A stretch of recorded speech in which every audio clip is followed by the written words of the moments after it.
कल शाम जिस तरह से हवाई फायरिंग की स्थिति वहां पर बनी, उसके बाद चीन ने अपनी तरफ से एक प्रोपेगेंडा करने की कोशिश की, जिसमें चीन ने भारतीय सेना पर ऐसे आरोप लगाए हैं जिससे चीन को यह लगता है कि वो अंतर्राष्ट्रीय स्तर पर भारत की छवि खराब कर सकता है। लेकिन भारतीय सेना ने साफ स्पष्ट शब्दों में चीन के हर दावे को खारिज कर दिया है। आपको सीधे हम ग्राउंड से रिपोर्ट दिखाएंगे और डिफेंस एक्सपर्ट्स इस पूरी स्थिति को किस तरह से देखते हैं, इसके लिए एक बड़ा पैनल इस वक्त हमारे साथ मौजूद है। मंजीत नेगी दिल्ली में है, अभिषेक भल्ला लेह से हमारे साथ जुड़ रहे हैं, अशरफ वानी श्रीनगर में मौजूद हैं, कर्नल रिटायर्ड मोहम्मद अली शाह इस वक्त हमारे साथ जुड़ गए हैं और major general retired SVP Singh भी इस वक्त हमारे साथ मौजूद हैं। अभिषेक, सबसे पहले मैं आपका रुख करना चाहूंगी क्योंकि ग्राउंड पर इस वक्त आप मौजूद हैं। जो घटना पूरी लद्दाख इलाके में कल एक बार फिर फायरिंग को लेकर हुई है, इस पर भारतीय सेना ने ऑफिशियल स्टेटमेंट भी रिलीज कर दिया है। इस स्टेटमेंट के अगर ऑपरेटिव पार्ट पर नजर डालें, भारतीय सेना के रिस्पांस का भी क्या इसमें जिक्र है? क्या सिर्फ जो ये हवाई फायरिंग हुई ये चीन की तरफ से हुई, उसका कोई जवाब क्या दिया गया भारतीय सेना की तरफ से? देखिए, स्टेटमेंट ने भारत ने ये साफ कर दिया है कि फायरिंग भारतीय सेना की तरफ से नहीं हुई है। जो फायरिंग हुई है वो चीन की तरफ से हुई है और चीन की तरफ से कोशिश थी कि कुछ जो भारतीय सेना इलाकों में अपनी पोजीशंस होल्ड कर रहा था उसको हटाने की कोशिश थी। सूत्रों ने भी हमको ये बताया है कि ये जो माउंटेन टॉप्स हैं, चोटियां हैं जिन पर भारतीय सेना अब करीब 8-10 दिन से बनी हुई है, वहां से डिसलॉज यानी कि वहां से हटाने की कोशिश चीन की तरफ से बार बार हो रही थी।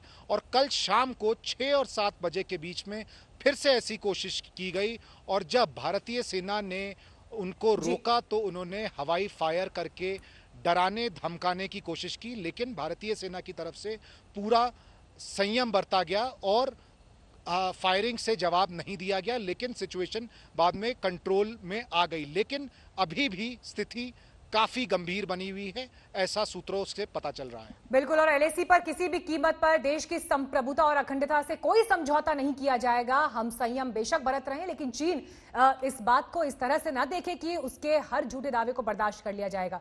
मंजीत, आप दिल्ली में ही मौजूद हैं और देखिए जो अभी इस घटना के बाद की तस्वीर है, सेनाध्यक्ष रक्षा मंत्री को ब्रीफ कर चुके हैं स्थिति के बारे में। आज दोपहर तक सैन्य स्तर पर अहम बैठक भी मुमकिन है। किस तरह की हलचल कल की घटना के बाद दिल्ली में बनती हुई आप देख रहे हैं? मीनाक्षी, फिलहाल जो कल की घटना हुई है, जब ब्रिगेड कमांडर स्तर की बातचीत चल रही थी उस दौरान चीन ने पेंगोंग के दक्षिण इलाके में जिस तरह की घटना को अंजाम दिया और फायरिंग की घटना, अब जो जानकारी मिल पा रही है उसके मुताबिक ये पहली बार नहीं है जब चीन की तरफ से हवाई फायरिंग की गई, वार्निंग फायरिंग की गई।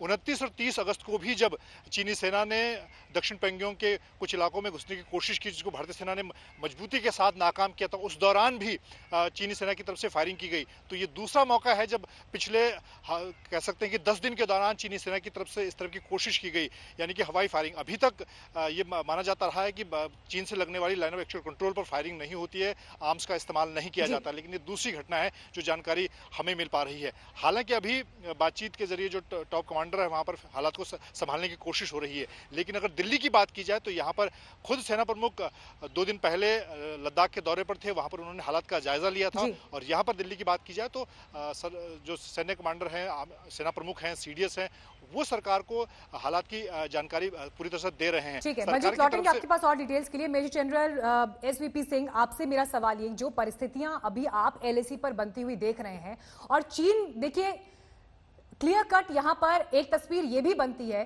कि भारतीय विदेश मंत्री की मुलाकात एससीओ में चीन के विदेश मंत्री से उस तरह की तस्वीर उभर रही है, लेकिन एस जयशंकर ने साफ स्पष्ट शब्दों में यह कहा कि सरहद पर जो हालात हैं उन हालात को इग्नोर कर बातचीत की टेबल पर अंतर्राष्ट्रीय लेवल पर हम नहीं जा सकते। और भारतीय स्टैंड, जो भारत का स्टैंड है, वो हर लेवल पर क्लियर दिखाई देता है चीन के सामने। ये जो बदलती हुई तस्वीर है, रक्षा विशेषज्ञ के नजर से आप इन परिस्थितियों को कैसे आंकते हैं? हाँ जी, ये बहुत ही बदलती सिचुएशन है।